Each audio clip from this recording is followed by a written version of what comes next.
Hey guys, welcome to the Week 7 update. Let's do it!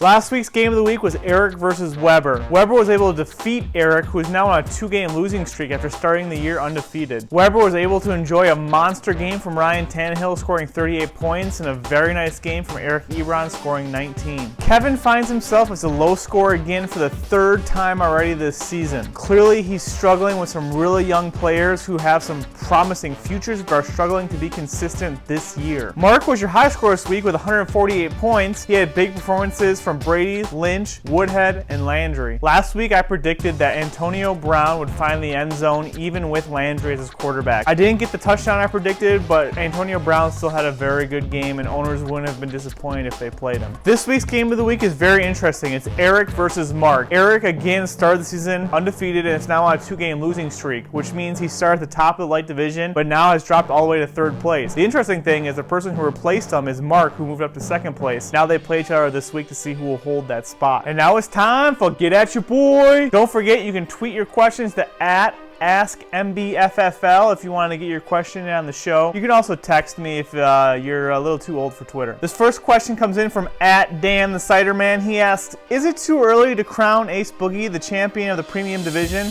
That's a good question, Dan. It's probably not. The premium division is very weak. It's quite embarrassing for anyone in the premium division. Dan sits atop at 6-1. The next closest is 3-4, and that goes all the way down to 5th place. And then you have the bottom feeders at 2-5. I don't think it's too early to claim Dan wins the premium division, but he's gonna have a tough time when it comes to trying to defeat the light division in the playoffs. This next one comes from @Greg Kittleson, which is a very creative Twitter handle if your name is Greg Kittleson. He asks, who's more injury prone, Sammy Watkins or Craig Jolseth? A lot of you might not know Craig's lengthy injury history, but he was unable to play any sports in high school, mostly due to the same leg injury, which required him to just do rehabilitation in the pool all day, every day. I'm gonna go with Craig Jolseth on this one. This last question is also from Dan the Cider Man. He asks, for $1 million, would you use your tongue to clean a poop streak off a toilet? I'm gonna go with no on that one. You guys can answer that question yourselves on the forums. Would you clean a poop streak off a toilet with your tongue for $1 million?